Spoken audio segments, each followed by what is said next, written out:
Hello and thank you for everyone who's joined us today. I'm Maggie Takuda-Hall, a co-founding member and national leader of Authors Against Book Bans. We called this press conference today to express our grave concern over House Bill 1539. It is our dearest hope that in elevating the voices of impacted public school parents, educators, booksellers, and creators of books for children, we can make the case to Floridians and their representatives that this bill is counter to the wishes of most Floridian parents, burdensome to most Floridian schools, and dangerous to all our First Amendment rights as Americans. Because if this becomes law in Florida, it is unlikely to stop in Florida. As you have questions, please add them to the Q&A box. We will get to as many of them as we can, time allowing. Up first, our first speaker today is the 2022-2023 National Ambassador for Young People's Literature, a Newbery Honor and Prince Award honor recipient, and the #1 New York Times bestseller. He is the winner of the NAACP Image Award and multiple Coretta Scott King Awards. Jason Reynolds, thank you so much for being here today. Thank you. Thank you very much. I just want to say that if it is true that the human story is an amalgamation of all the human stories, then it could be argued that our stories are the most human things we have. And the beauty of that is that these stories get to be infinite and broad because the human experience, whether we want to admit it or not, is infinite and broad. And on top of that, our ability to reason, it isn't the only thing that exceptionalizes us in the animal kingdom, but also our ability to imagine. So, to ban books is to ban those stories, and to ban those stories is to ban the imaginations of all the people who have written them, and worse, all those who might read them.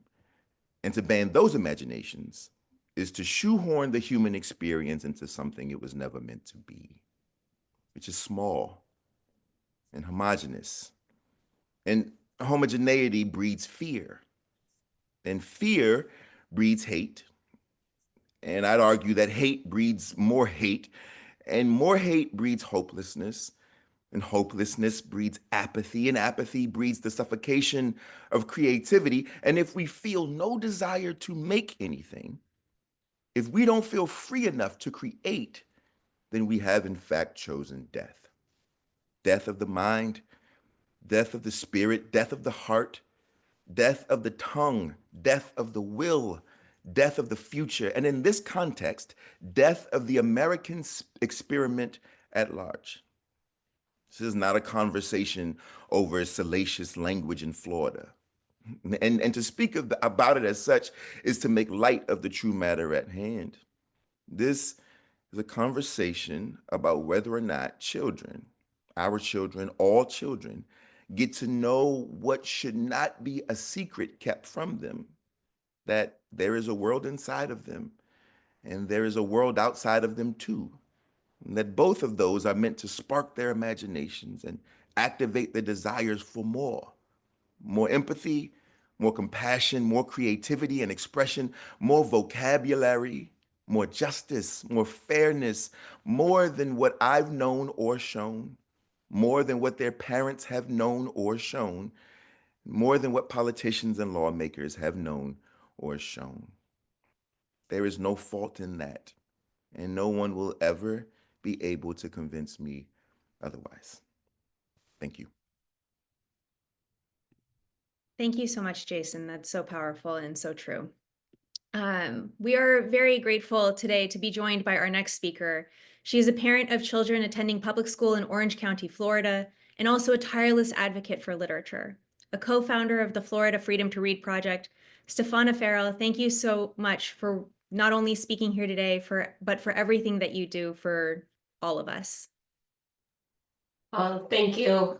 It's really hard to follow that. I am one of two volunteer public school moms, as Maggie had introduced. We run Florida Freedom to Read Project, and we do that because we recognized early on that parental rights laws weren't going to bring us the transparency, accountability, or parental empowerment that they promised here in Florida. We wanted evidence that these laws were necessary, and we wanted the data behind the argument that our children's education needed limits. So we started filing public records and sharing the results with fellow Floridians. We attempted to gather data on parental library restrictions in all 67 districts, but only received responses from 41. It wasn't surprising to us, but contrary to the state's narrative, less than 5% of students have parental restrictions on their library access. On top of that, in reviewing the objections submitted over the last 3 years, we found that fewer than 100 public school parents statewide have filed objections since 2021. It's quite clear when it comes to library limits, most public school parents aren't interested. HB 1539 will put more limits on our children's education at the behest of special interests, not us. Our school funding will be threatened for non-compliance, and valuable resources will be redirected to comply with and litigate this bill if it becomes law. The bill sponsors say that taxpayers shouldn't have to fund these books, but public money now funds private education options. So the new definition of harmful to minors in HB 1539 only applies to our public schools. And since these books do have literary value, they have artistic, political, and scientific value for minors. Homeschooling parents and private schools will still be able to purchase and use public dollars to do so. The only students limited by this bill will be ours. HB 1539 grants the governor-appointed education commissioner the power to protect access to books with sexual content, provided they are deemed valuable by the department. That is what they mean when they say the classics are safe. While no judge has affirmed the state's argument that our libraries are government speech, this bill would make it law. Under this bill, the Florida Department of Education can keep a book like To Kill a Mockingbird in the 8th grade curriculum while paving the way for the removal of Beloved statewide from our high school libraries. The state government will literally get to decide which books stay and which books go, and they would have no obligation to recognize the value of and preserve access to various viewpoints. Every parent in the district could be in full support of their teens having access to a book like Beloved. Educators could recognize the benefits for allowing capable, interested students access to complex works, and local school boards could even acknowledge their clear literary value. Yet under the language in this bill, books like this would still need to be removed. That's not closing a loophole, and it's not empowering parents. That's banning books.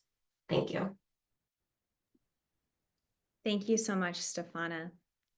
Next, we have one of my fellow co-founders and national leaders of Authors Against Book Bans, another #1 New York Times bestselling author and the creator of over 20 award-winning and beloved books for children. He grew up in Knoxville, Tennessee, but since has traveled the world sharing his books. We're so lucky to be joined by Alan Gratz. Thanks, Maggie.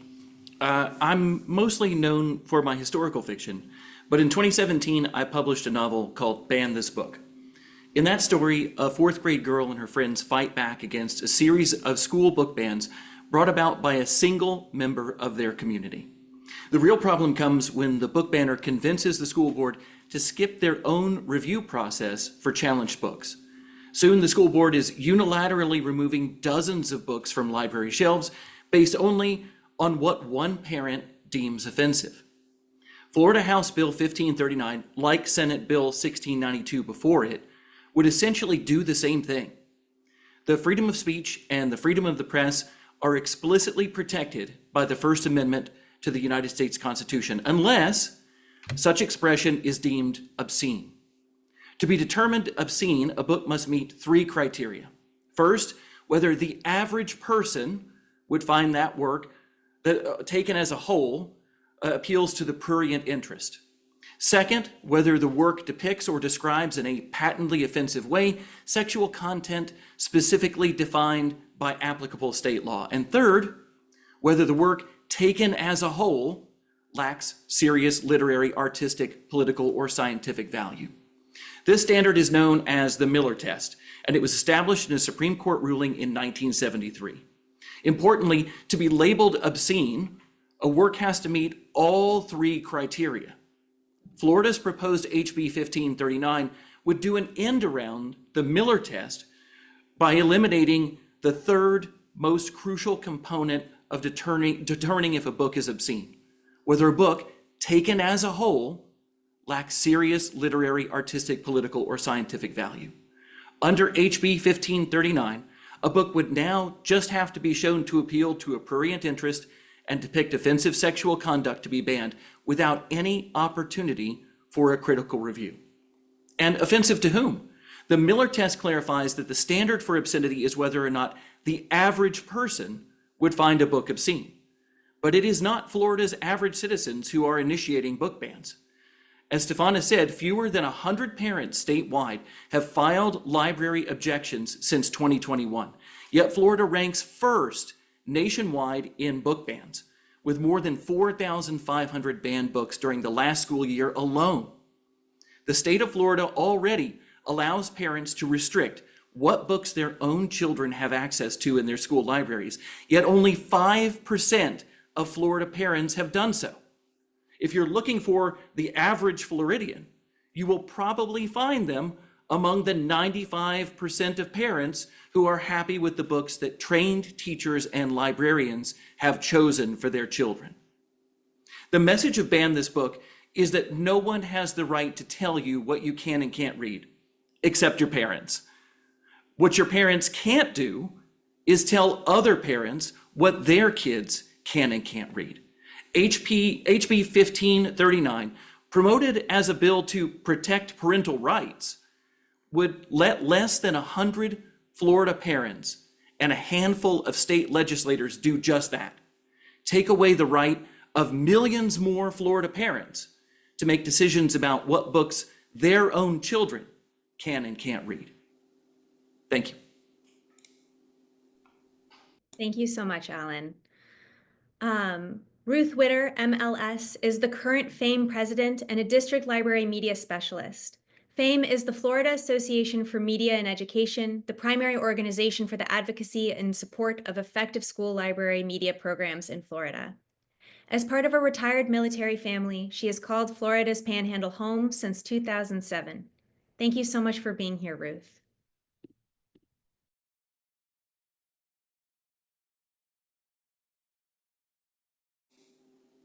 Ruth, you're still muted there.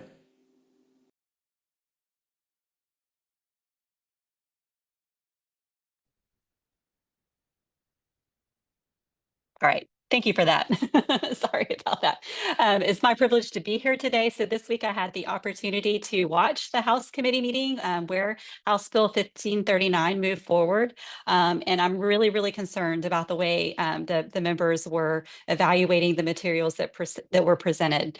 And what happened in that meeting is precisely why we need to consider the work as a whole when evaluating library materials. So when this bill was presented, there was an analogy made about a glass of water with some poison and how that small little bit of poison ruins the entire glass of water.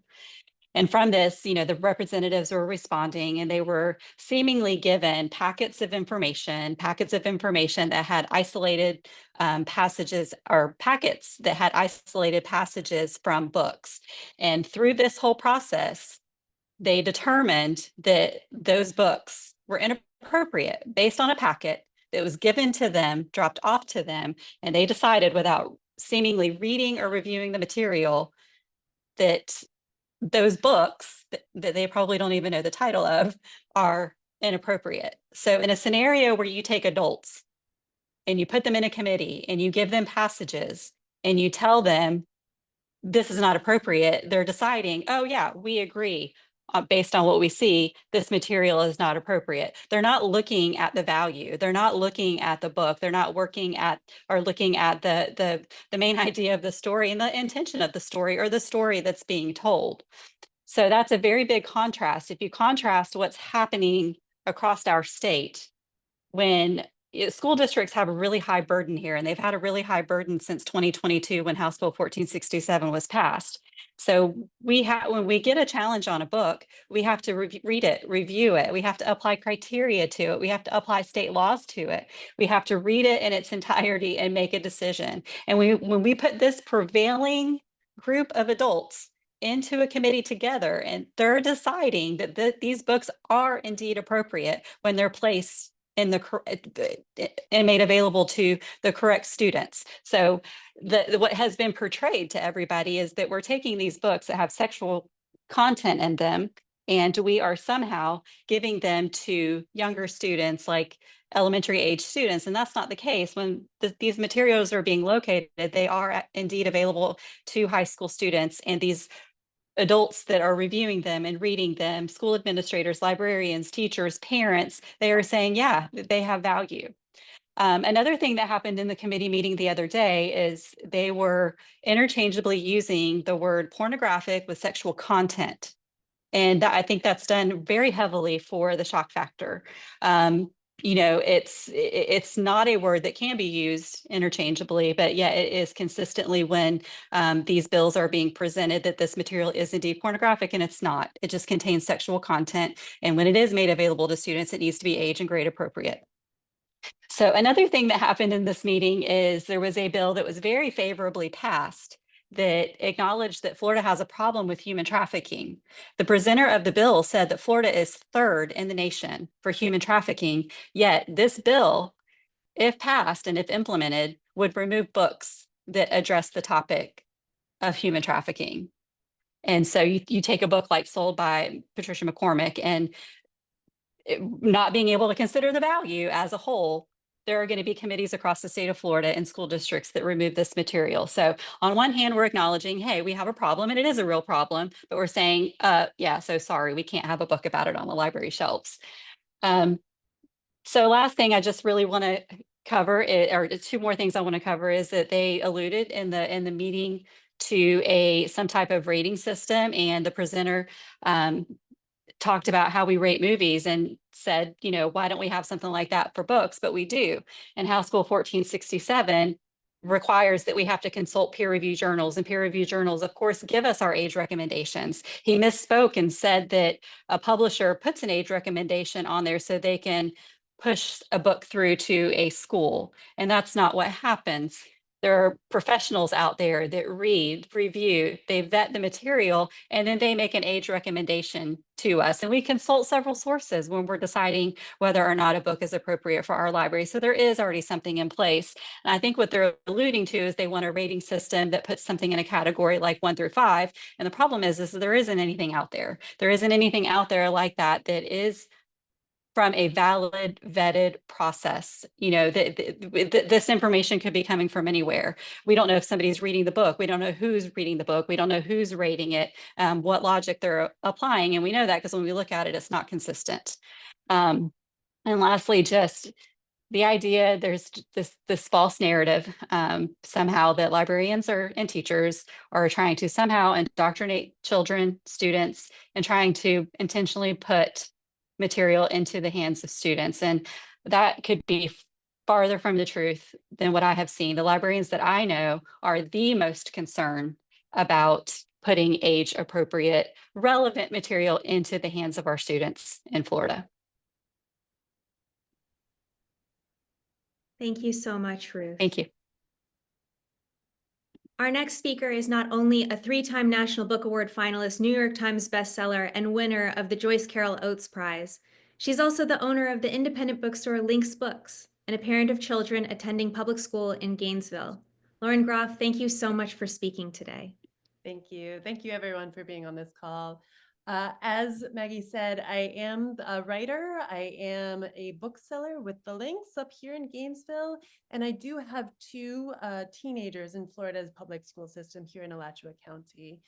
As an author, I obviously fight against book bans because the right to free expression is a constitutional right, and book bans are inherently unconstitutional. As a bookseller, HB 1539 would be devastating for small independent bookstores like the Lynx, because if it becomes law, booksellers could be charged with a 3rd-degree felony for selling books like The Perks of Being a Wallflower, The Bluest Eye, or The Handmaid's Tale to minors.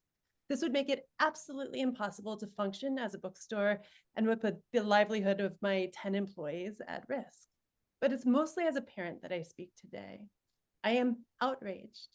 This bill takes away the parental right to decide what our children can read and puts these decisions into the hands of people who do not know our children or our communities. About half of all high school students in Alachua County are considered economically disadvantaged, according to 2023 and 2024 data, which means that they must get their books from public libraries and the public school system.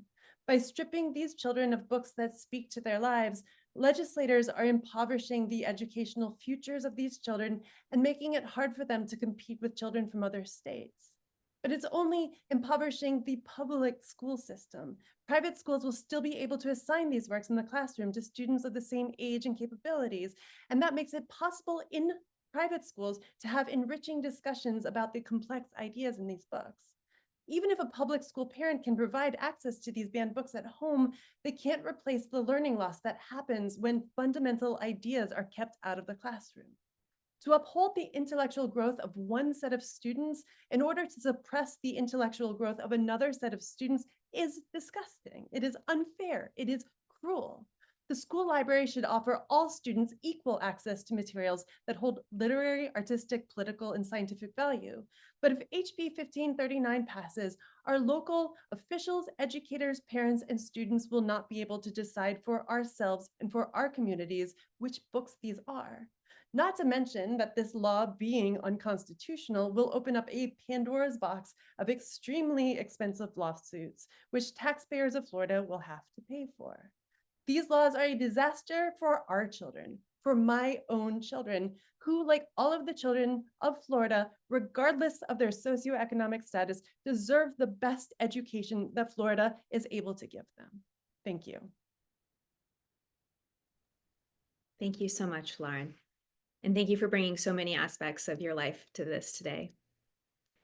Reverend Rebekah Hutto is a Presbyterian USA minister and the executive director of Interfaith Jax, an organization in Northeast Florida that provides dialogue across differences.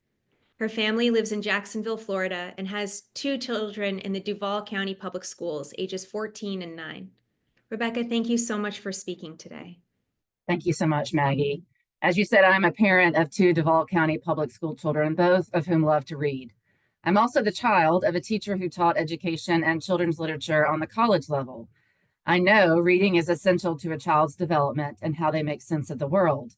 But the last couple of years, my children, especially my 14-year-old, are coming home from school asking why the state of Florida wants to ban certain literature from them. Books that tell stories that are similar to their own, they shine a mirror on their experience and they help them to grow. Books that share a narrative different from their own teach them about the big and wonderful world that God created. On behalf of my children, I am here to speak out against HB 1539.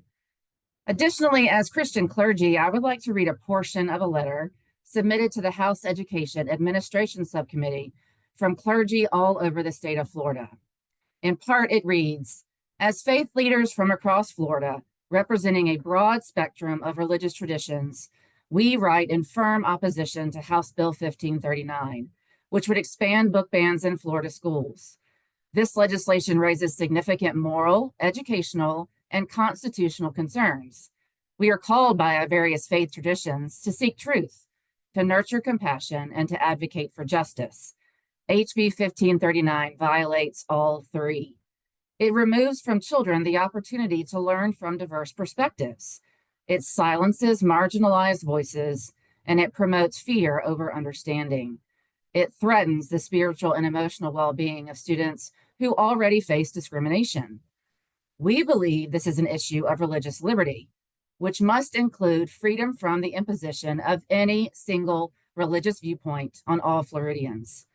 By using vague or selectively enforced standards of morality to regulate curriculum, HB 1539 risks turning public education into a tool of religious favoritism. We believe that every child is sacred and deserves access to an education that is honest, inclusive, and affirming of their full humanity.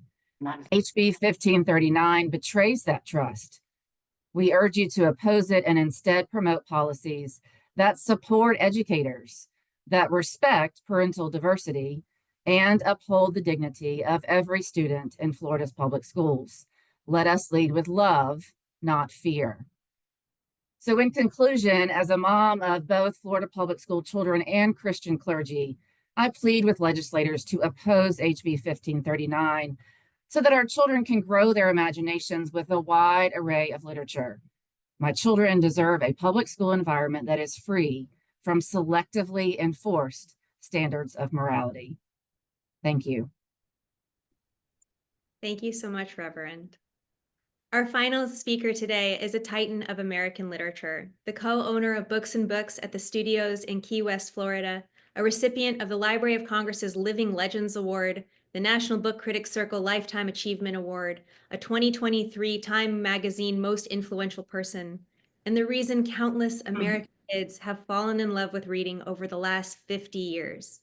She is the author of 29 books that have been translated into 40 languages, and now she is a proud Floridian.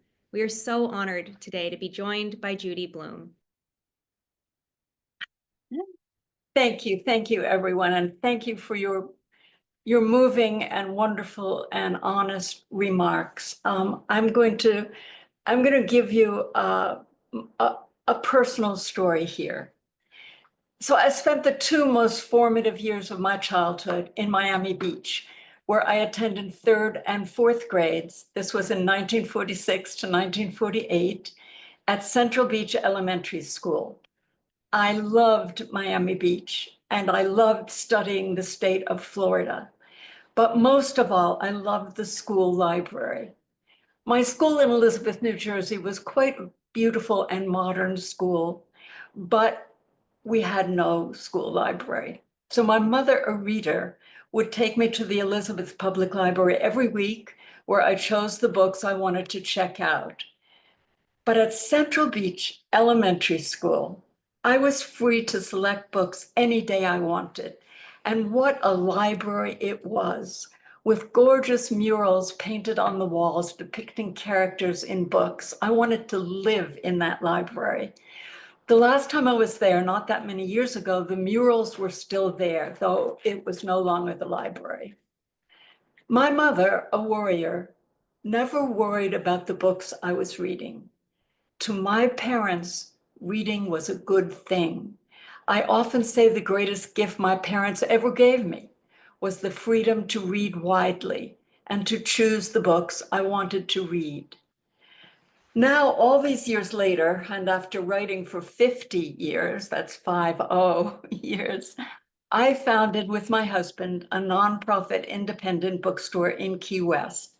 It's 9 years old now, and every day there I meet teachers, librarians, parents, grandparents, and kids from all over the country and other countries too. I've talked to so many Florida residents who share their woe over having the government in this beautiful state, this state I came to love as a child, this state I returned to 30 plus years ago, decide what books their children can and can't read. And what message does this send to young people anyway? Books are bad. Books are dangerous. There's something in these books we don't want you to know. We adults need to protect you from them. But the truth is, these adults are afraid, and fear is contagious. If my child reads this book, my child may come to me with questions. I don't know how to answer these questions, and I don't want to deal with this. Or if my child reads this book, my child is going to do this, become this. But books don't make kids become anybody else. Books make kids think. Some parents think puberty is a dirty word, and I have news for them. Their children are going to experience puberty whether they want them to or not. Their hormones are going to surge whether they like it or not. Sexuality is a healthy and normal part of life.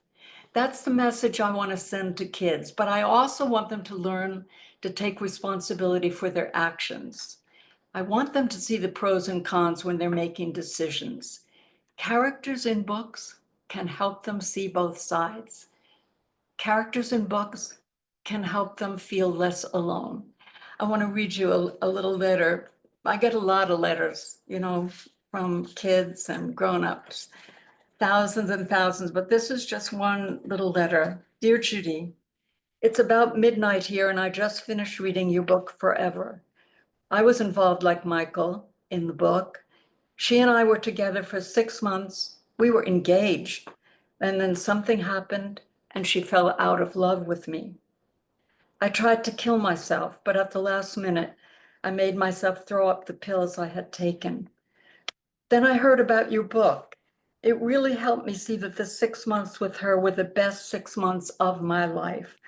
I no longer feel like killing myself because I realize no one can take away my memories. You made me see how much there is to live for. That's from Daniel, who is 17.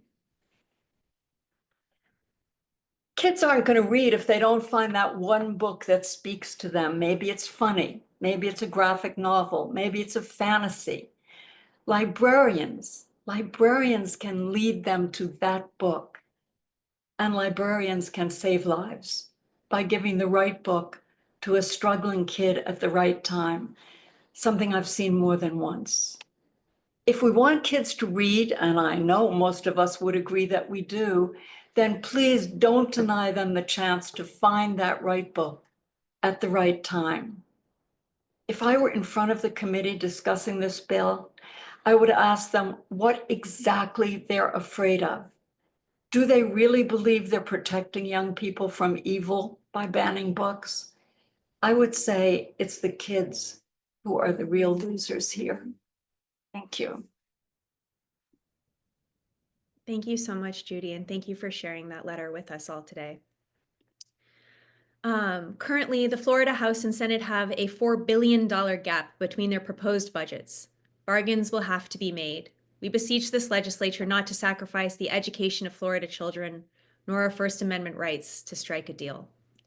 We're a little bit over time, and I want to be sensitive to that. So I am going to choose two of the questions from the chat. One is from for the authors, and one is for the experts, we'll call it. So for the experts in this particular bill, I'm looking at the language in this bill, patently offensive to prevailing standards in the adult community. How is this even determined? Is every single book read, reviewed, and voted on? Ruth or Stephana, can one of you guys help us answer that? If it's okay, Ruth, I'll start and then you fill in. Okay, so I'm going to give some data that we know. The Florida Department of Education released their list of removed books last year. It was not the full list. It was only the list of removals after formal objections that were reported to the state. 733 removals were reported on that list. 650 of them did not go to a committee. So oftentimes what you have happening right now, even before this law is even on the books, you have one or two scared administrators coming into contact with a book objector, screaming at them and showing them specific excerpts and getting an impulse reaction to remove.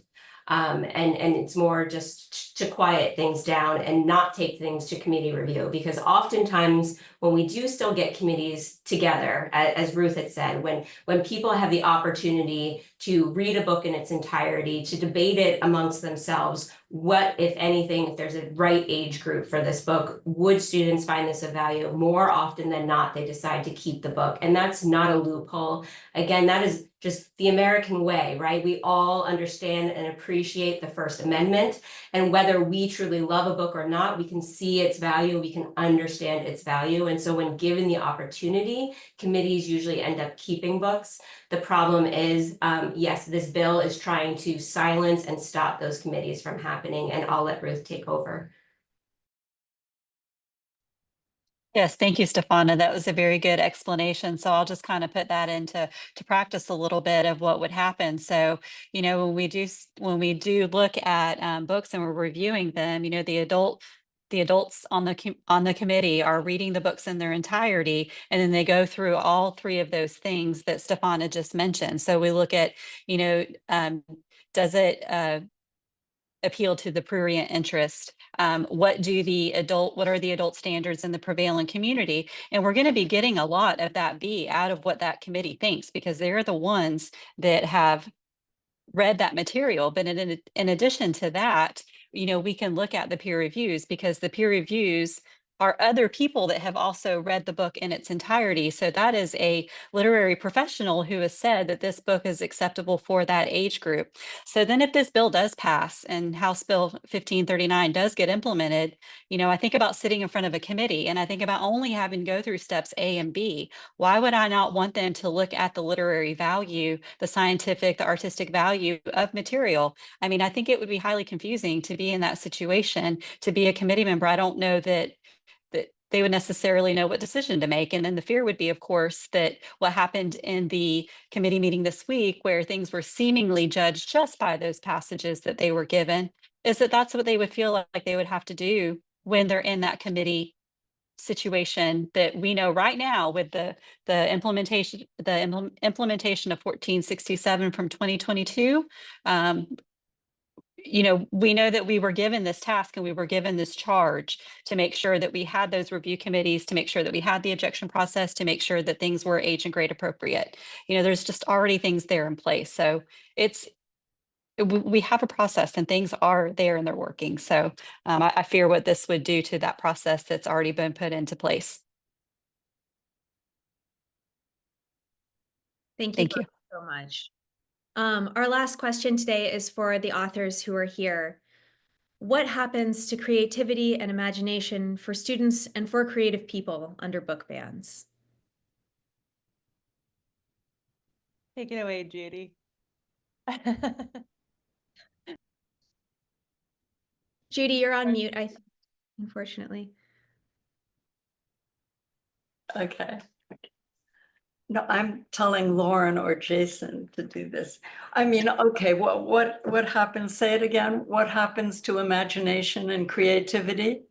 Yeah, what is the effect of book bans on the mind, I think is the real question for children and for creative people. Well, I mean, it's terrible. I mean, you can imagine things without books, I guess, but with books, you're feeding your imagination and your creativity. When you first start to write, you say, how do you learn to write? Anyway, you learn to write by being a reader. And then I think your first steps at being a writer, at least mine were, and it's because you're a reader and you say, oh, I love these books. I want to write books like these, or I want to try and write books like these. So again, it feeds the mind, it feeds the imagination. Jason, you said it so well before, so say it again. Well, I just, I think, yes, ma'am. I think, I think ultimately, if a playground has an invisible electric fence around it, is it in fact still a playground? And imagination and creativity is play, right? At its core, it's play. And the message that we're sending is that there's punishment for your play. And so why would a person then want to be an Imagineer? Why would a person then want to be a creative person or a creator or an artist or a writer or any of the things that require expression and freedom? Why would a person want to go after that if we are sending a message that there's punishment on the other side? And I think that's, to me, one of the biggest things. And the other thing is that you can't know it's hard to be what you can't see. Books not only show us stories of other worlds and other places and pockets of the mind that perhaps we've yet to venture to, they also show us a way that we get to articulate those things, the range in which one might be able to articulate what's on the inside of them. To limit that, I think, stifles creativity and imagination, and ultimately it stifles joy and growth, all the things that are innate to young people. It puts a muzzle on, which is the most tragic part of it. I also just add that, we in this culture are subject to really a lot of imposed narratives, a lot of narratives about what is important. And I think a lot of the books that are being gone after, 40% of the books that are on the dockets for being cut are LGBTQI+. 40% are over 40% are people of color. And I think, you know, they're threatening to people because they allow the reader to live in a world that may be the world of the reader himself or herself, right? But or it could be a world that's so beyond the life of the reader that they have this imaginative leap, right? That they're able to go into a life that is not their own, and that life during the course of the book takes precedence in some ways over the life of their own, so that it becomes something of equal value, right? Of equal interest. And books teach us that other people matter, that other people are worthy of dignity, right? Without that lesson, I think it's very easy to imaginatively believe that only our lives are worthy, right? Only this reality that we're living in is the most important thing. But we need these constant reminders, imaginative reminders, that other people matter, right? Other people matter very, very deeply. Their lives matter, their experiences matter. So yeah, no, it's banning books is tantamount to really, I love the electric fence around the playground, and I'm gonna think about that a lot. That was really beautiful, Jason. Nothing. Okay. All right. Well, we're over time. I want to thank everybody so much who joined us today. I really want to thank each and every one of our speakers for sharing such powerful testimony for why House Bill 1539 absolutely should not pass in the Florida legislature. We encourage you to reach out to the House Speaker to encourage him to not put this up for a floor vote. And we encourage everybody to remember that Florida's own legislative staff reading of this determined this bill unconstitutional. And we thank you, everybody, so much for your time. Thank you so much.